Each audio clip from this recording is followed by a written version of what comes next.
Hi everyone, this is Binyam. Today I'm gonna presenting you about folate and folic acids, and this is the whole document that I prepared for you guys. And let us start from the consumptions part, and we're gonna go to the digestion, absorption, and what will happen in the enterocytes and also in the liver, and everything will be discussed today. As you may know, folate is largely found from the green leafy vegetables, but it has also lots of different kinds of sources. And folate means leaf in Italian and in Spanish language. It indicates that folate is found from the green leafy vegetables, but it can also found in the form of folic acid tablets, and also some product also contains folic acid, such as legumes like lentils, beans, fava beans, and the like also contains folic acid. Animal products are also contain folate, for example, liver, chicken, red meat will also contain folate. And some people also eat like roasted blood in Eastern Africas by extracting blood from the live animals without killing the animals. Then they cook the blood like a kind of food product and consuming it that contains lots of folates in it. But the folate that is present in the food matrix are susceptible to heat, so that low amount of heat is required in order to protect the folate from the food. But the folic acid form in tablets or in fortification forms are highly stable. This folate is also found in beetroot. Beetroot contains large contents of folate, which is very good. In food, folate is found in the form of polyglutamate form, which means that folate have lots of two rings, and in that poly rings there will be an attachment of glutamic acid. So when we have too much glutamic acid, more than one, we call it polyglutamate form. However, in the folic acid or in the tablet form or in the fortified form, the folate is in the form of monoglutamate. So the purpose of digestion in our body is to degrade the polyglutamate form into monoglutamate form. In the mouth and in the stomach, no digestions will happen on the polyglutamate form, but HCl a little bit will hydrolyze or initiate some kinds of deconjugations of glutamate from the matrix. However, it's very insignificant. Most of the digestions of polyglutamate from the food will be happen in the small intestine. In the small intestine, after its food is digested, it will be released through the gastric or pyrolic sphincter and reach into the duodenum. In the duodenum, the pancreas and the gallbladder will release bile salts and enzymes. This will help the digestions of polyglutamate form of folate into monoglutamate. In the pancreas release an enzyme. This enzyme is called folate conjugase or folate hydrolase enzyme in short, but the real name of that enzyme is called alpha glutamate hydrolase. The purpose of this enzyme is to cleave glutamic acid step by step and converting the polyglutamate or polyglutamate into monoglutamate. This enzyme is highly zinc dependent, so that the zinc deficiency will affect folate deficiencies. Then this polyglutamate will be converted into glutamic acids. The glutamic acids will be cleaved off from the matrix, and monoglutamates will be released. Free for glutamate is released. Most of the absorption of after the monoglutamate is released, the monoglutamate form will be absorbed in the small intestine, and largely this absorption process is carried out in duodenum and proximal jejunum. And these absorptions will be affected by so many factors. The first one is zinc deficiency. Zinc deficiency will lead us the formations of alpha glutamate hydrolase or folate conjugase enzyme productions will be hampered, and large amount of alcohol consumption will also hinder the activity of this hydrolase enzyme. Acidic pH is also not good for this hydrolase enzyme, and the purpose of bile salt and bicarbonate in the duodenum is reducing the pH. Increasing the pH to like a kind of basic environments that is favorable for most of the pancreatic enzymes. And also inhibitors in foods such as phytate, tannin, and oxalic acids will affect the folate absorptions. In addition to that, in the enterocytes during the absorptions, the monoglutamate will be getting to the enterocytes through proton-coupled folate transporter, and if there is a kind of mutations on this transporter, the absorptions of folate will be highly affected. In this case, the deficiency of folate will be very devastating. In this kind of people's intravenous folates will be given for preventions of folate deficiency associated problems. In the folic acid form, there are some reductase enzyme around the brush border enzymes. This includes dehydroreductase enzyme. This dehydroreductase enzyme will convert the folic acids into dihydrofolate first, and finally to tetrahydrofolate, which is the active form of folate. Then finally, these folates in the form of monoglutamate will be get into the enterocytes through the proton-coupled folate transporter into the enterocytes. Inside the enterocytes, the monoglutamate tetrahydrofolate or folic acid form undergoes polyglutamation process. Polyglutamation is a process converting the monoglutamate into polyglutamate again. This process is conducted by a polyglutamate synthase enzyme, and here glutamic acid molecules are step by step added to folate molecules, and this will provide polyglutamate folates. Polyglutamation, this process is enhancing folate pool in the enterocytes, and also it prevents degradations. It also helps as a kind of short-term storage of folate in the form of polyglutamate. Polyglutamate is stored in the form of stored in intestine as well as in other tissues in the form of polyglutamate. Polyglutamate is a storage form of folates. Sometimes during the pharmacological dose applications, folic acid can get into the enterocytes through passive diffusion.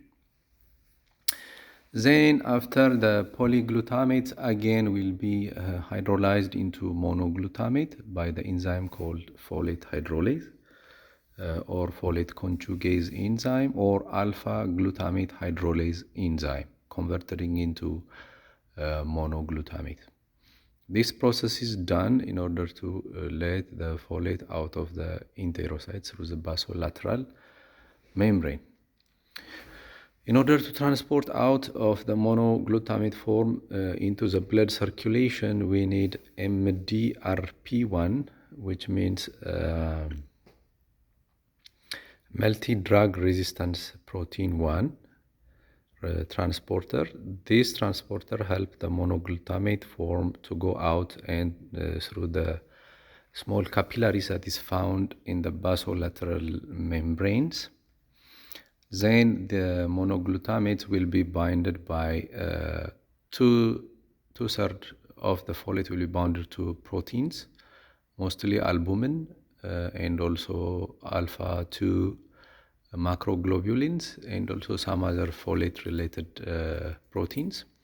However, 1/3 of the folates will be transported like freely, without bonding to anything. Then this folate is transported through the hepatic portal vein to the liver. In the liver again, this monoglutamate form of folate will be undergo processings. This process is called polyglutamation. Again, polygglutamations will be done in the liver. However, before that, I missed is that this folate that is transported by the albumin and other proteins, and also in the form of free form of folate, get into the liver through protein-coupled folate transporter into the liver cell. In addition to that, reduced folate transporter or RFT will also be used to translocate or to ingest the folate into the liver. And then polyglutamation process will occur in the liver. Here, folic acid may also be reduced to tetrahydrofolate also occur. If this doesn't happen fully in enterocytes, most of the folic acids that are directly absorbed into the systems will be reduced into tetrahydrofolate form by dehydroreductase enzyme in the liver. The polyglutamation process in the liver will be facilitated by the polyglutamate synthase enzyme. This enzyme will add glutamic acid into the monoglutamate form of tetrahydrofolate, and the additions of like 4 glutamic acids will result in polyglutamate folate. Polyglutamate is a storage form of folate, and before folate is released into the blood circulations, again this storage form of folate of polyglutamate form will be conjugated to monoglutamate again by the folate hydrolase enzyme or the folate hydrolase enzyme or folate conjugase enzyme, and again it will be released into the blood system. So the liver releases folate in the form of tetrahydrofolate or 5-methyl tetrahydrofolate form, and both of them are monoglutamate folate. This monoglutamate form is carried in the blood by albumin, alpha macroglobulins, and high affinity folate binding proteins. So when the liver, when this folate form in the nutritious blood is leaving the liver and getting to the circulation through the inferior vena cava to the heart, and then the oxygenated blood by the lung through respirations will transfer the blood into the left arterium. Then the blood will leave the heart through artery or through the aorta into different parts of the cell. So this nutritious and oxygenated blood carried by largely albumin, alpha 2 macroglobulin, and high affinity folate binding proteins will be transferred to different kinds of tissues, including brain, muscle adipose tissue, pancreas, kidney, spleen, and other tissues that requires folate. Here, every cells have its own receptors for accepting folate and letting into the cell. These are reduced folate carrier and proton-coupled folate transporters are found in most cells. However, in the brain, there is a specific acceptors of folate or receptor, which is called folate receptor alpha, beta, and gamma. These receptors are very, very important because brain requires folate, the formations of different kinds of amino acids, and also neurotransmitters formation, because folate function is many, so that these receptors are very important. If there is like a kind of mutation in these receptors, the brain will have end up with like kind of neurological problems. So folate receptor alpha, beta, and gammas are very, very important. In the muscle and adipose tissue, cell is also very, very important. In addition to that, these receptors are highly required during the cell formations while during pregnancies, and this folate has to get into the cell and give methylations for DNA synthesis that will make a fully developed pupils. Otherwise, shortage of folate will end up with neural tube defects. The pancreas, kidney, spleen, and also muscle adipose tissues require folate for cell divisions, proliferations, and cell rejuvenations or cell maintenance, and also red blood cell formations. For most of this process, folate undergoes one carbon metabolism. This one carbon metabolism is a kind of cycle which starts from tetrahydrofolate. Tetrahydrofolate will be converted to methylene tetrahydrofolate. Methylene tetrahydrofolate contains two methyl group, and it will provide one methyl group for DNA synthesis.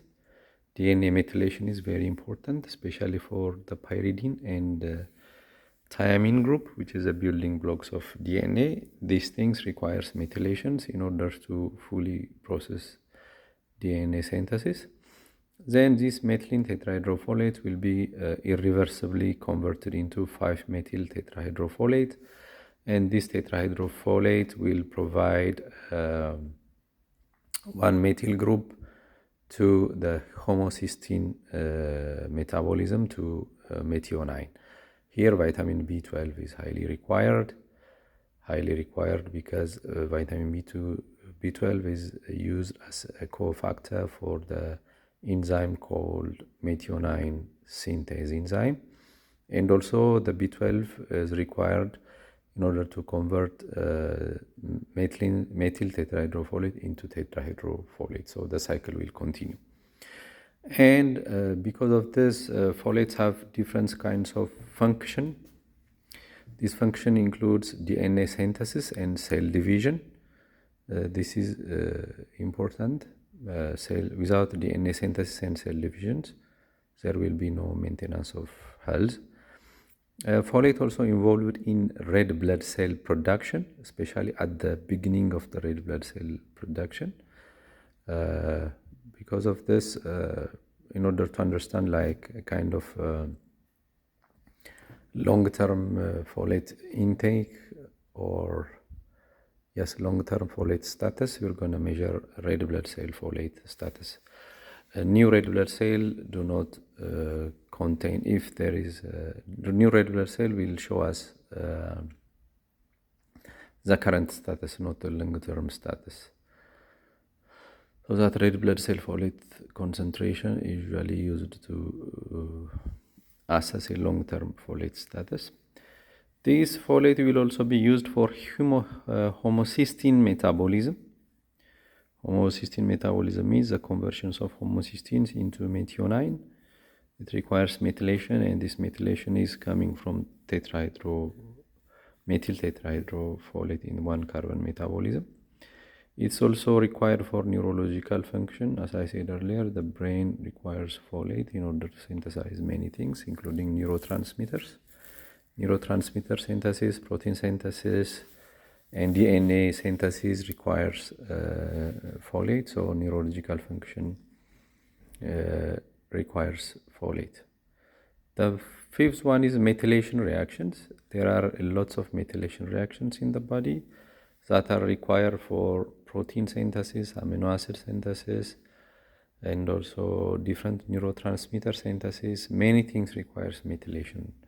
So folate is used to provide folate or methylation for different biological processes. These are the summary of the video that I prepared for you guys. I hope you enjoy the video, and let me know your reactions, and don't forget to subscribe my channels.